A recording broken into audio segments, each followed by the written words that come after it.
사도행전 20장 24절 말씀을 봉독하겠습니다. 나의 달려갈 길과 주 예수께 받은 사명, 곧 하나님의 은혜의 복음 증거하는 일을 마치려 하면은 나의 생명을 조금도 귀한 것으로 여기지 아니하노라. 오직 예수, 오직 복음, 이러한 제목으로 말씀을 드리겠습니다. 세상 사람들은 이 세상에서의 삶이 전부인 줄 알고 살아가지요. 성도는 다를까요? 성도는요, 천국과 지옥이 있다는 것을 압니다. 물론 알지요. 성경을 통해서도 설교를 통해서 지속적으로 접하니까 알아요. 그런데 그것을 실제적으로 인식하면서 사는 경우는 드물단 말입니다. 가끔 이제 하나님의 감동에 겨워서 그리 살 때도 있지만은 반짝하고 마는 것이고, 또 세상 사람들과 별 다를 바 없는 그런 생각을 가지고 살아가는 경우가 태반입니다. 그런데 여러분, 누군가가 천국을 다녀왔다면은 그럼 그 사람의 삶의 모습은 어떨까요? 천국 가기 전과 다녀온 후가요, 크게 달라질 것입니다. 천국 다녀오면은 이전처럼 살 수가 없죠. 이 세상에 내가 천국 다녀왔다라고 주장하는 사람들이 많이 있어요. 우리나라에도 많고 해외에도 많고요. 그런데 그 사람들의 말을 귀 기울일 필요가 없습니다. 왜냐? 그 사람들이 주장하는 말을 들어보면요, 대부분 성경과 다른 얘기를 하더란 말입니다. 성경에 없는 얘기도 하더란 말입니다. 수십 년 전쯤에 한창 유명한 어떤 사람이 있는데, 그 사람은 차를, 공중부양 차를 타고 다니고, 천국에서. 오늘날의 과학기술보다도 더 현격히 떨어지는 그런, 당시의 과학기술보다는 더 미래지향적인 것이었지만은, 오늘날 우리가 누리고 있는 이런 과학기술보다도 더 떨어지는 그런 걸 얘기하면서 천국에서 그렇게 살더라. 그러니까 사람들이, 와, 80년대 사람들은 와, 했죠. 천국에서 더 열등할 리가 없잖아요. 성경과 다른 얘기들을 하더란 말입니다. 이렇게 내가 천국 다녀왔어 하면서 얘기하는 사람들이요, 세 부류가 있어요. 첫 번째는 거짓말하는 겁니다. 사기꾼이에요. 자기가 천국 다녀왔다 하면서 사람들이 궁금해하니까는 강연 나가고 간증 집회 가고 하면서 돈 받아 챙기려고 하는 겁니다. 그리고 두 번째 부류는요, 거짓말은 아니지만 착각하고 있는 거죠. 자기가 그냥 잠이 덜 깬 상태에서 그러니까 꿈을 꾼 건데 천국 다녀왔다고 착각을 하는 거죠. 그래서 꿈속에서 비몽사몽간에 막 보ang 본 거, 그런 것들이 조합이 돼가지고서는 자기가 그걸 얘기하는데 그게 성경과 다른 거죠. 그리고 세 번째 부류는 100번 양보해가지고 그 사람이 정말로 참으로 천국에를 다녀오는 경험을 했다 치더라도요, 이 사람이 성경과 다른 말을 하고 있는 거는요, 공명심에 취해 있어서 그런 겁니다. 그래서 거짓을 덧붙여서 과장해서 말을 하고 있는 거예요. 이런 사람들의 말에 귀를 기울이는 것은 백해무익합니다. 반면에 천국에 다녀온 사람들 중에서도 정말로 성경이 보증하고 있는 인물이 있어요. 바로 사도 바울입니다.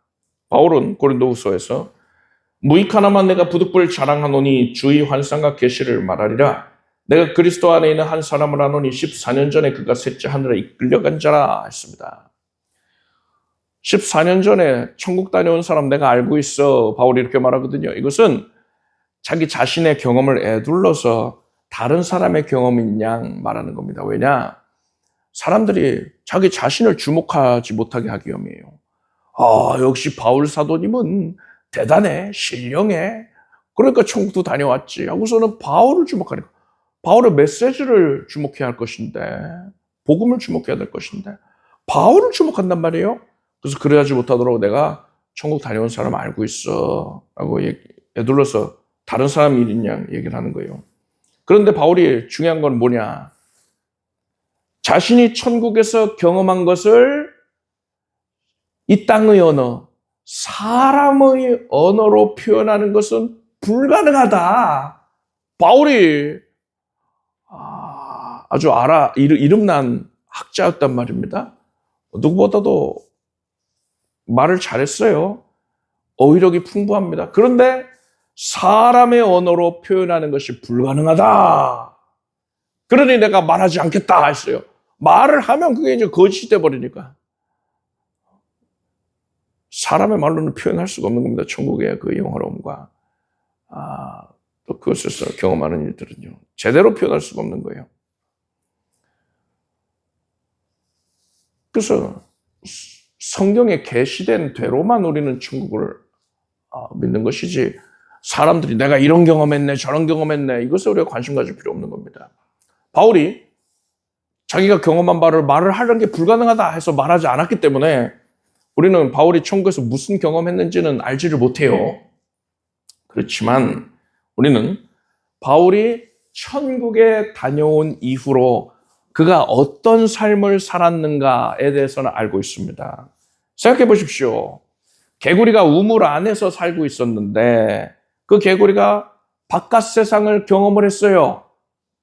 그러면 개구리가 큰 충격을 받지 않겠습니까? 이게 전부인 줄 알았는데 그게 아니었어. 진짜 세상이 있었어. 하는 거죠. 마찬가지입니다. 바울은 천국을 경험하고 나서 큰 충격을 받았던 거예요. 바울은 이제 비로소 이제 우물을 벗어나서 이 세상을 벗어나서 인생 가운데에 가장 중요한 게 무엇인지를 분명하게 깨닫게 됐습니다. 바울은 그러한 깨달음을 가지고서 이 세상에 돌아왔던 거예요. 그러고서 바울이 이제 어떻게 살았겠습니까? 바울은 자신이 천국에 다녀오는 경험을 통하여 깨닫게 된 것을 적극적으로 이 세상에서의 삶 가운데에 적용하면서 나타내면서 살았던 겁니다. 그래서 우리는 바울이 천국에서 뭘 경험했는지는 알지를 못하지만은 바울이 천국에 다녀온 이후로 보인 그의 모습, 그가 보인 이 모습을 우리가 담기를 힘쓴다면은요, 우리는 적어도 천국에 들어갔을 때에 후회하지는 않는 겁니다. 우리가 바울을 닮기 위해서 애쓰는 삶을 살면은 우리가 훗날 천국에서 예수님을 뵙게 될 그날에 예수께서 잘하였도다 착하고 충성된 종아 이렇게 칭찬해 주시는 것입니다. 오늘은 천국을 다녀온 바울이 무엇을 가장 중요하게 여기면서 살았는지에 대해서 살펴볼 것입니다. 바울은 오늘 본문의 내용을 말하기에 앞서서 사도행전 20장 22절 23절을 보니까요. 보라 이제 나는 심령의 매임을 받아 예루살렘으로 가는데 저기서 무슨 일을 만났는지 알지 못하노라. 오직 성령이 각 성에서 내게 증거하여 결박과 환난이 나를 기다린다 하시나 라고 했습니다. 무슨 말이냐면요. 성령께서 신실한 성도들에게 감동을 통하여서 예언을 주셨어요. 뭐냐? 바울이 예루살렘에 가게 되면 거기서 결박을 당하고 큰 환난을 겪게 될 것이다. 어려움에 처해지게 될 것이다. 이걸 알려주신 거예요. 그래서 바울이 가는 곳곳마다 그곳에 있는 신실한 성도들이요. 성령께서 다 알게 해주셨으니까요. 바울에게 이렇게 말합니다. 성령께서 알려주셨어요. 바울 사도님, 예루살렘에 가지 마세요. 거기 가면 결박당하고 환난당합니다. 그러니 가지 마세요 하고 붙들었어요. 그런데 바울은 그런 성도들에게 이렇게 말합니다. 너희가 어찌하여 울어 내 마음을 상하게 하느냐. 나는 주 예수의 이름을 위하여 결박받을 뿐 아니라 예루살렘에서 죽을 것도 각오하였노라 했습니다. 나는 결박과 환난을 피하지 않겠다 한 거예요. 아니 이렇게까지 위험을 감수하고 또 자초할 필요가 있습니까? 바울이 원래 이렇게 무모해 보일 정도로 위험을 자초하는 사람이 아니었습니다. 바울은 선교 여행 중에 유대인들이 자신을 죽이려고 하면은 그 자리를 피했어요. 성령께서 그렇게 하라고 하신 겁니다. 그래서 그 자리를 피해서 다른 곳에 선교를 떠나고 그렇게 하곤 했단 말이에요. 그래서 바울이 평소 같았으면은요, 예루살렘에서 큰 위험을 당하게 될 것을 깨닫게 됐으니까 그것을 피하기 위해서 예루살렘을 가지 않아야 되는 겁니다. 그런데 바울이 그러질 않았어요. 나는 예루살렘 가겠다! 환난을 당하겠다! 하는 거예요. 죽을 것을 각오하고 하겠다! 하는 거예요. 바울이 이런 모습을 보인 이유가 있습니다. 바울은 예루살렘으로 가는 길에 선교팀 일행들을 먼저 그들은 배를 타고 가게 하고 자기는 걸어서 간 적이 있습니다. 그래서 아소에서 만나는데 바울도 배 타고 편하게 갔으면 됐는데 왜 자기 혼자 걸어서 간 겁니까?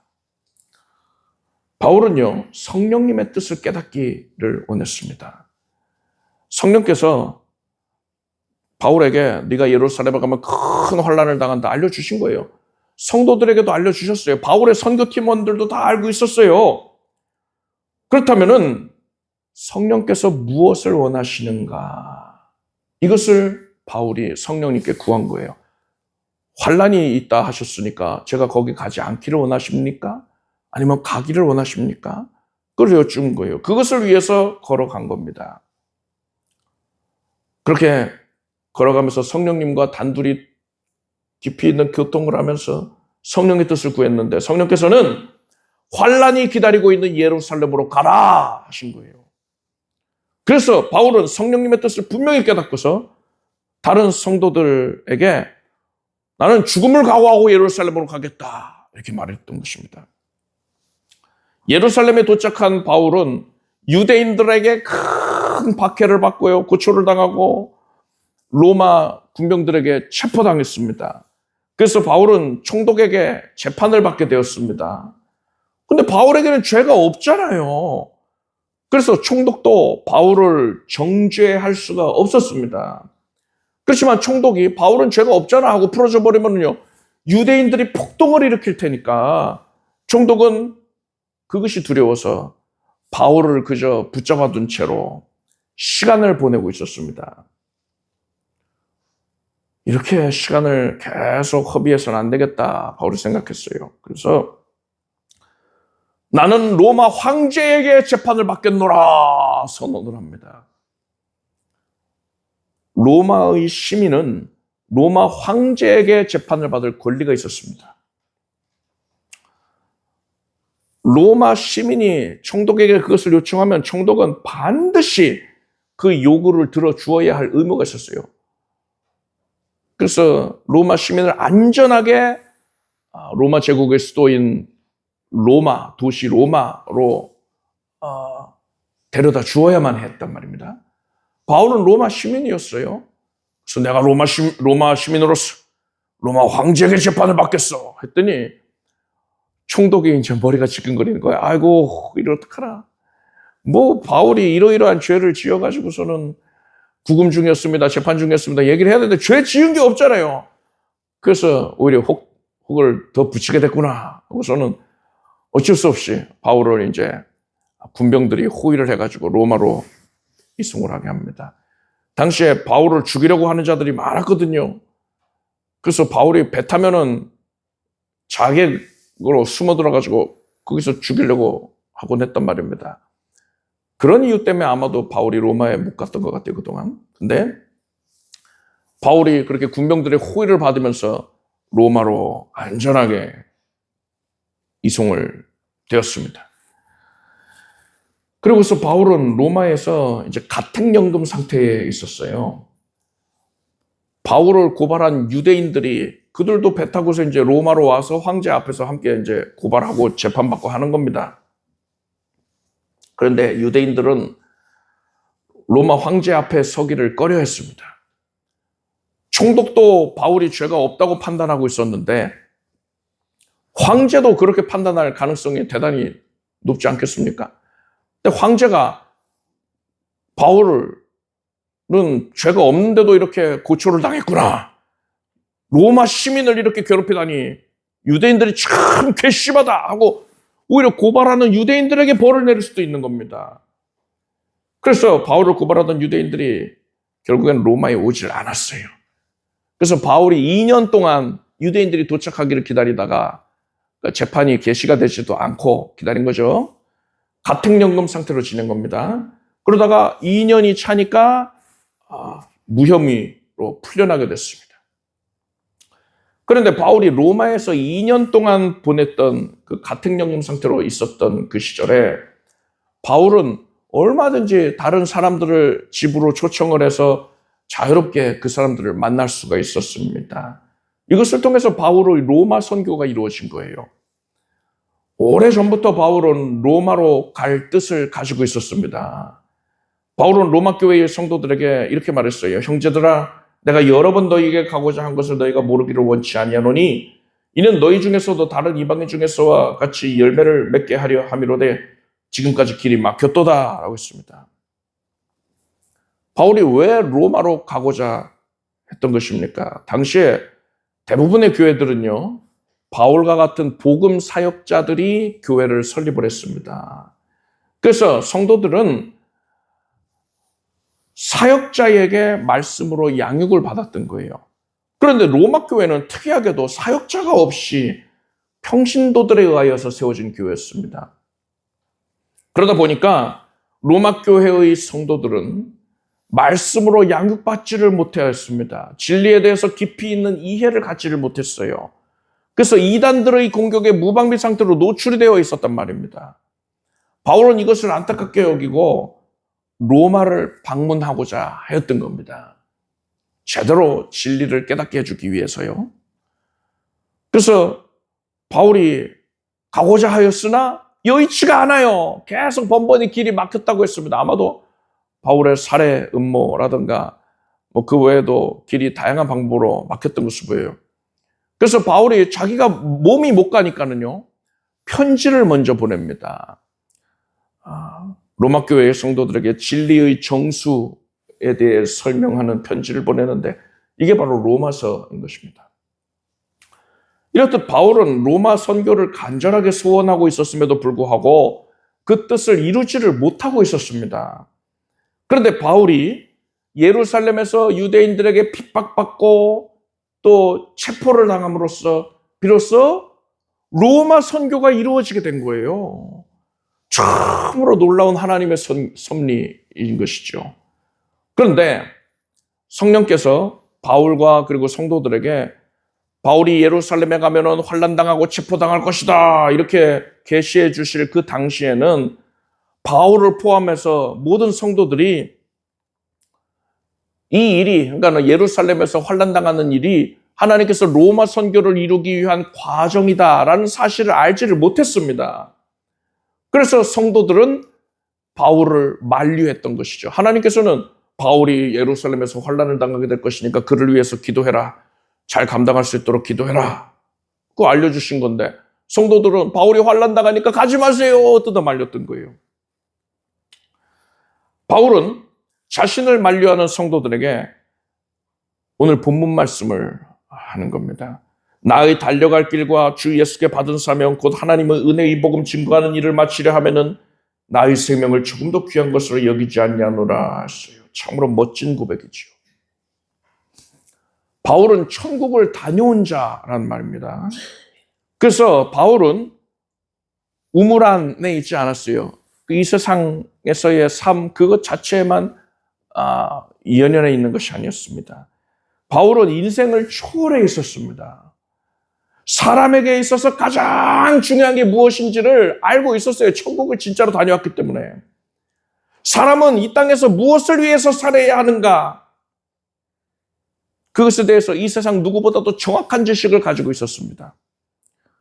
그래서 바울은 이것을 깨달았기에 뭐라고 말했느냐? 복음을 증거하는 것이 나의 생명보다도 귀하다. 라고 했습니다. 복음이 가장 중요하다는 거예요. 복음이 왜 중요한 겁니까? 마가복음 1장 1절에 이렇게 선포합니다. 하나님의 아들 예수 그리스도 복음의 시작이라. 예수 그리스도가 곧 복음이신 것입니다. 그래서 복음이 중요한 거예요. 그래서 복음을 증거하는 것은 예수 그리스도를 드러내는 것이고요. 예수님을 높이는 것입니다. 그래서 바울은 복음을 증거하는 것이 최고 최상의 가치를 갖는 것이다. 그래서 나는 복음을 증거하기 위해서 생명까지도 아낌없이 내어놓을 수 있다. 이렇게 고백을 하였던 것입니다. 바울은 성령께서 로마 선교를 이루시는 데에 있어서 귀하게 쓰임을 받은 일꾼이라 할 수 있습니다.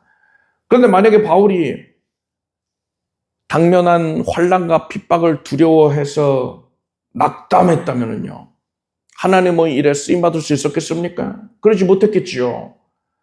바울이 하나님의 사역에 귀하게 쓰임받을 수 있었던 것은 그가 환난과 핍박에 요동하지를 않았기 때문이다 라고 할 수 있습니다. 그렇다면 바울은 어떻게 환난과 핍박에 요동하지 않을 수 있었을까요? 그 답이 바로 복음에 있습니다. 바울은 오직 복음에만 집중을 했던 거예요. 바울은 천국에 다녀온 이후로 이 세상 너머의 것을 바라보게 됐습니다. 그래서 바울은 오직 복음을 전하는 것에만 집중하게 됐고, 바울에게 있어서 당면한 현실들은 어떠한 위협도 되지를 못했던 겁니다. 바울은 환난과 핍박을 초월해버린 거예요. 이러한 원리가 베드로가 물 위를 걸은 사건에 분명하게 드러나 있습니다. 예수님의 제자들이 배를 타고서 갈릴리 호수를 건널 때에 큰 풍랑이 일었습니다. 그래서 고생을 하고 있었어요. 예수께서 제자들을 구하기 위하여서 물 위를 걸어서 오셨습니다. 베드로가 그 모습을 보고 예수님께 자기도 걸을 수 있게 해달라고 요청을 했습니다. 예수께서 베드로에게 오라 하셨습니다. 그래서 베드로가 예수님께 나아가는데 신기하게도 물에 빠지지를 않고 물 위를 걸을 수 있는 거예요. 예수께 나아가고 있는 중이었습니다. 예수님을 바라보고, 예수님만 바라보고 나아가고 있어요. 그러니까 물에 안 빠지는 겁니다. 그런데 바람을 보고 무서워 빠져가는지라 소리질러 가로되 주여 나를 구원하소서. 베드로가 일렁이는 풍랑을 본 순간 그 즉시로 풍랑에 빠져들어간 거예요. 베드로가 예수님을 바라볼 때는, 예수님만 바라볼 때는 풍랑을 초월해 있었습니다. 뭐 집채만한 높은 풍랑이 다가오면은요, 그걸 초월해 있었으니까, 물 위를 걸을 수 있으니까 높은 풍랑이 일면은 더 높이 올라가게 되는 겁니다. 예수님만 바라볼 땐 그랬어요. 그런데 풍랑을 바라보니까 풍랑에 빠져들어가게 돼버렸단 말입니다. 당면한 현실을 바라볼 때, 그것을 주목할 때에 현실에 매몰이 되는 겁니다. 바울 사도의 주변에 있던 성도들은요, 참 신실한 성도들이잖아요. 성령께서 신실한 성도들에게 예언을 주셨다니까요. 하나님께 인정받는 자들입니다. 그런데 그들조차도 당면한 현실을 주목하고 있었어요. 그래서 바울을 만류했단 말입니다. 그런데 천국 다녀온 바울은요, 아예 시선 자체가 달랐어요. 바울은 당면한 현실이 아니라 복음이신 예수 그리스도만을 주목하고 있었습니다. 그래서 주변의 성도들은 풍랑에 요동했지만 바울만은 평온했던 거예요. 그래서 바울은 담대하게 나아가서 하나님께서 계획하고 계시고 하나님이 이루어 가시는 그 사역, 로마 선교 사역에 쓰임을 받을 수가 있었던 겁니다. 마귀는 풍랑에 빠져들어가게 된 베드로처럼 우리가 당면한 현실을 보고서 현실에 빠져들어가고 낙담하기를 원하고 있습니다. 그런데 만약에 사람이 그렇게 현실에 빠져들지를 않고요. 그것을 초월해서 물리를 걸은 베드로처럼요. 초월해서 하나님 주시는 기쁨과 평안을 누리고 있다면은, 아니 환란이 심각한데도 불구하고 평안과 기쁨을 누리고 있다면은 마귀는 그것을 납득하지를 못하고 발악을 하는 겁니다. 분을 내는 겁니다. 마귀를 괴롭게 하는 거예요. 사도 바울이 바로 그런 사람이었던 것입니다. 우리 모두가 사도 바울 같이 되기를 바랍니다. 여러분 오직 복음에만 집중하십시오. 복음 위에 굳게 서서 조금도 흔들리지 말기를 바랍니다. 바울은 복음을 증거하기 위해서 자신의 생명도 아끼지 않겠다 이렇게 말했습니다. 앞서 우리는 천국에 다녀온 바울의 이 세상에서 보인 모습들, 그것을 담기 위해서 노력해야 한다고 했잖아요. 그래야지 후회 안 한다면서요. 자, 그렇다면 우리도 바울처럼 복음을 증거해야 할 것인데 구체적으로 어떻게 해야 된다는 겁니까? 복음을 증거한다라고 하면요, 일반적으로 말로써 전도를 하는 것을 떠올립니다. 물론 그것도 맞죠. 당연히 맞습니다. 그렇지만 사도 요한이 요한일서 3장 18절에서 이렇게 말합니다. 자녀들아, 우리가 말과 혀로만 사랑하지 말고 오직 행함과 진실함으로 하자 했습니다. 하나님의 사랑, 아가페를 말로만 하려고 하지 말고 삶 자체로서 아가페를 전해주어야 한다라는 겁니다. 우리는 우리의 삶을 통하여서 복음을 증거해야 하는 겁니다. 어떤 분들은 복음 증거를 잘하려면은 전도 세미나에 참석해서 교육을 받아야 된다라고도 생각하고요. 다른 사람에게 능숙하게 말을 할 수 있는 그런 기술, 화술을 교육받아야 된다. 이렇게 주장하기도 해요. 그런데 이것은 어디까지나 말로써 전도하는 것에 그치는 겁니다. 삶을 통해서 복음을 증거하는 데에는 전혀 도움이 되지를 못하는 거예요. 그렇다면 삶을 통하여서 복음을 증거하기 위해서는 어떻게 해야 됩니까? 평소에 영화에 관심이 많은 그런 분들은요, 다른 분들과 대화를 할 때에 자연스럽게 영화 얘기를 하게 됩니다. 음식이라든가 요리에 관심 많은 분들은 대화할 때 자연스럽게 그런 소재로 얘기를 하게 돼요. 또 어린 친구들은 연예인 좋아하잖아요.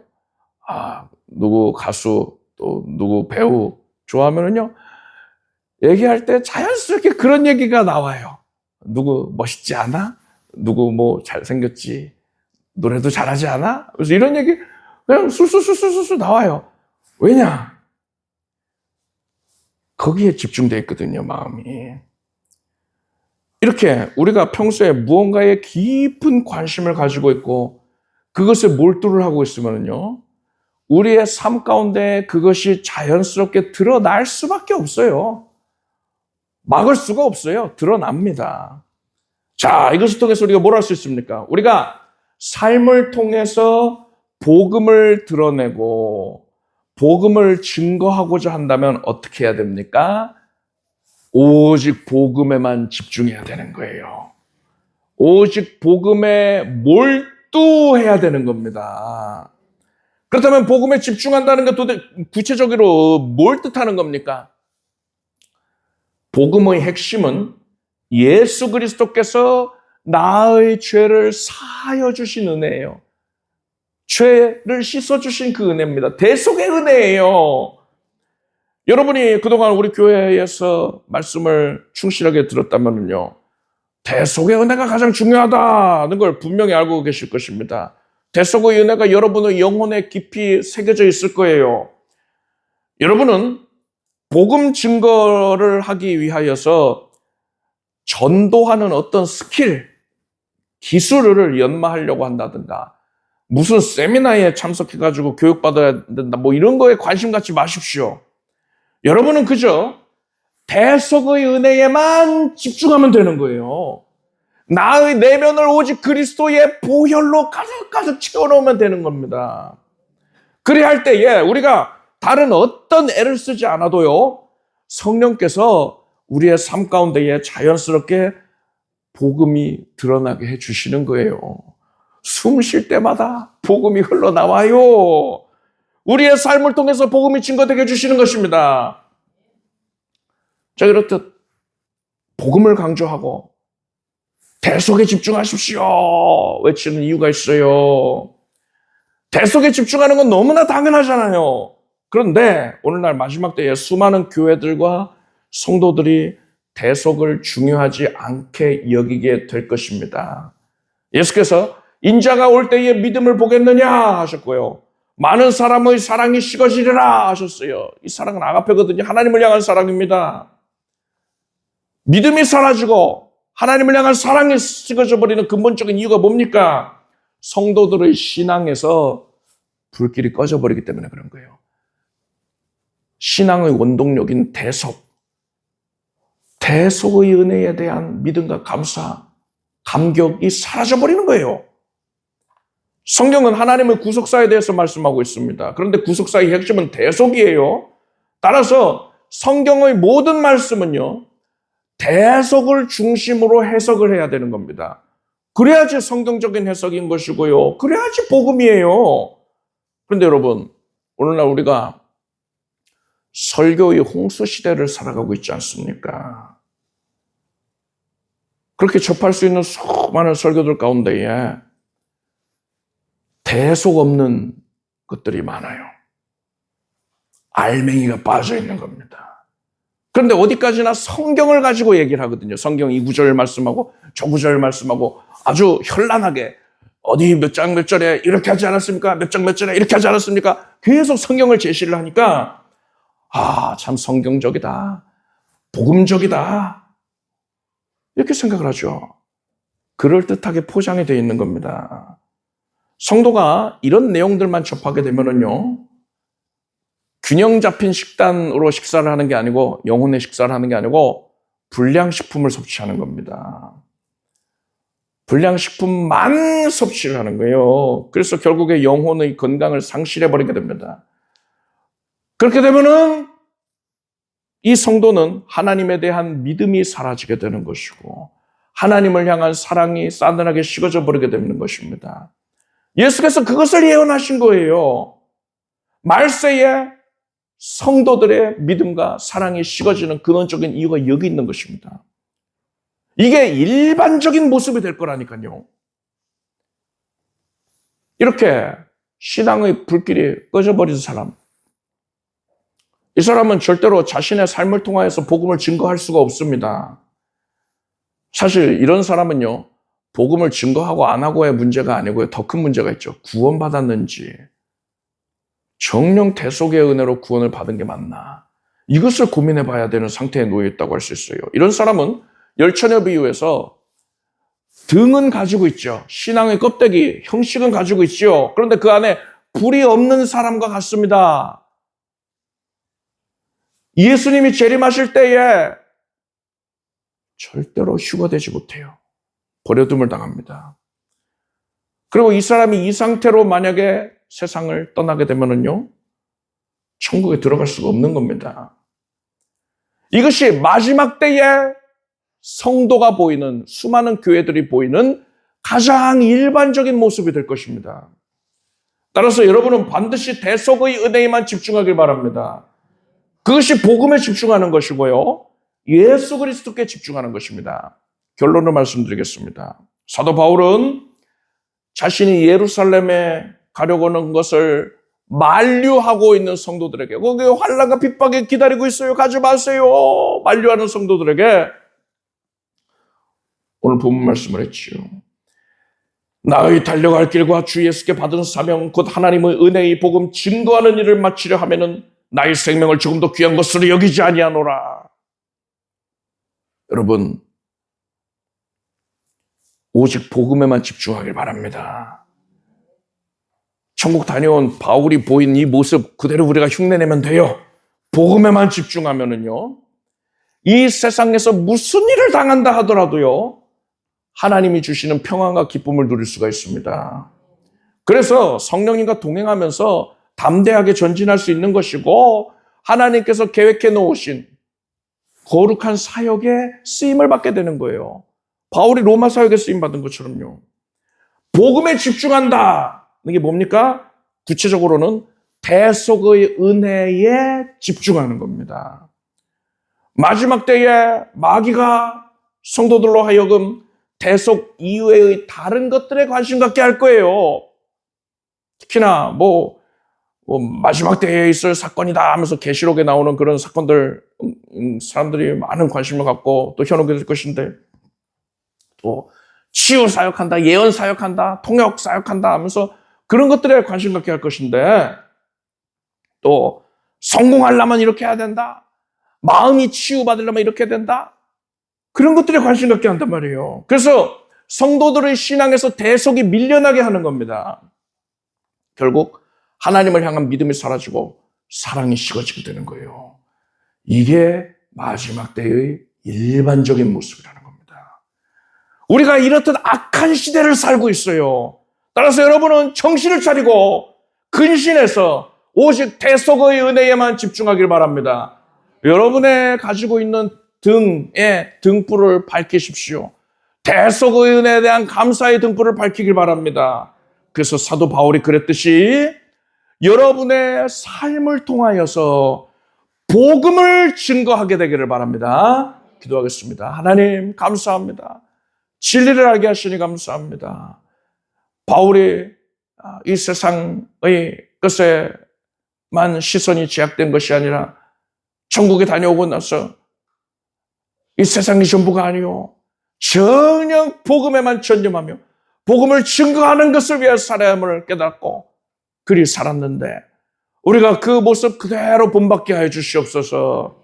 그래서 우리도 예수님 배울 그날에 잘했다고 착하고 충성되주거나 칭찬받게 해 주시옵소서. 우리의 삶을 통하여서 복음이 충만히 드러나게 하여 주시옵소서. 많은 이들에게 우리의 삶을 통해서 복음을 전하게 하여 주시옵소서. 예수님의 이름으로 기도드립니다. 아멘. 모두 자리에서 일어나십시오. 가슴에 손 얹고 아픈 곳에 손 얹고 기도하겠습니다.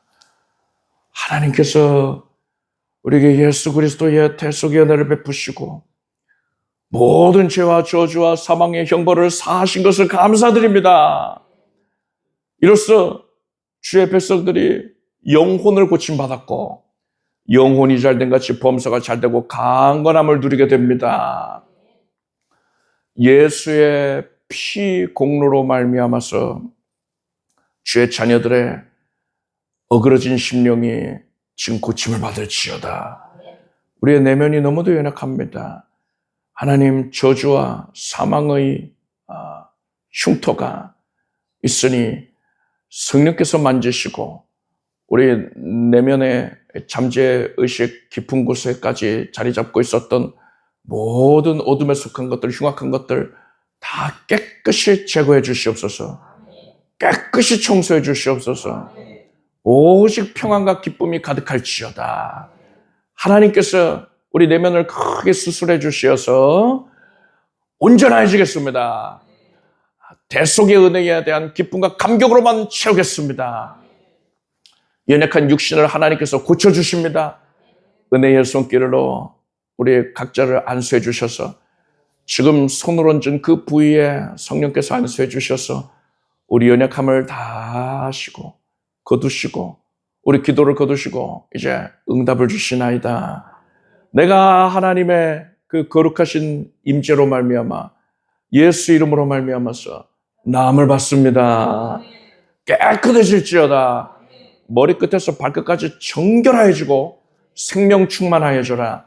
세균과 바이러스가 사라지고 질병 연약 세력이 사라질 것이고 염증과 통증이 사라질 것이고 혹과 종양의 결석이 사라질 것이고 암세포가 녹아 없어질지어다. 하나님 주신 생명으로 세임으로 충만하여 주님께서 예배해 놓으신 거룩한 사역에 이바지하게 될지어다. 가정이 복받고 온 가족들이 반드시 예수 그리스도 앞에 나와서 함께 예배하는 기쁨을 누리게 될 것이며 삶의 현장 가운데에서 주께 고하는 제목들이 넘치도록 응답을 받는 기쁨이 있을지어다. 모든 연약을 인하여서 하나님을 더 의지함으로 연약이 변하여 축복이 되는 기쁨을 누리게 될지어다. 물질 어려움을 해소해 주시옵고 하나님께서 하늘 문을 여시고서 풍성히 베풀어 주시옵소서. 선교 사역에 임하게 하게 해 주시옵소서. 예수님의 이름으로 기도드립니다. 믿은 대로 될지어다. 하나님께 박수 영광 올리겠습니다. 잘 앉으십시오. 준비하신 예물을 정성된 마음으로 하나님께 드리겠습니다. 드리신 예물 위에 축복 기도하겠습니다. 하나님 감사드립니다. 감사로 제사를 드리는 자, 가나를 영화롭게 하나니 그에게 울게 하는 자에게 하나님의 구원을 보이려 하셨습니다.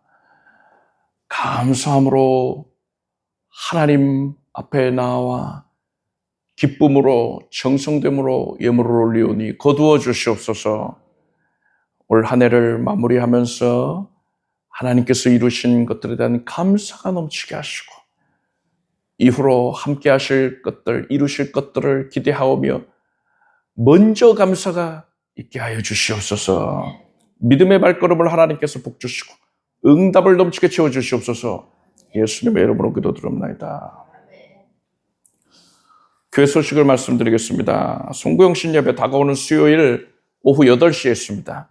우리가 송구영신 예배를 10시 반부터 시작을 했었잖아요. 그래서 0시에 맞췄었는데 그러지 아니하고 이제부터 8시에 하겠습니다. 그래서 또 먼 곳에서 오시는 분들도 있고 참석하시는 어려움도 있고 해서 8시로 조정을 했으니까 8시에서 9시까지 그렇게 할 겁니다. 그래서 8시 이전부터 또 찬양을 시작하지 않겠습니까? 그러니까 여러분들이 일찍 참여하시길 바랍니다. 온 가족분들한테 손잡고서 오늘 교회 갑시다. 예배 드립시다. 유종의 미를 거둡시다. 또 하나님께서 새로 시작하는 가운데에 우리 가정에 큰 은혜 주실 것이니까 믿음으로 맞이합시다. 그래서 송구영신 예배 온 가족분들 동료해서 함께 나올 수 있는 은혜가 있길 바랍니다. 기부금 영수증 발급 원하시는 분들은 신청하시기 바랍니다. 우리 주 예수 그리스도의 부활하신 은혜와 하나님 아버지의 사랑과 성령님의 교통하심이 거룩한 주일 예배에 믿음과 정성으로 함께한 사랑하는 성도들 위해 영원토록 함께 없시기를 축원합니다.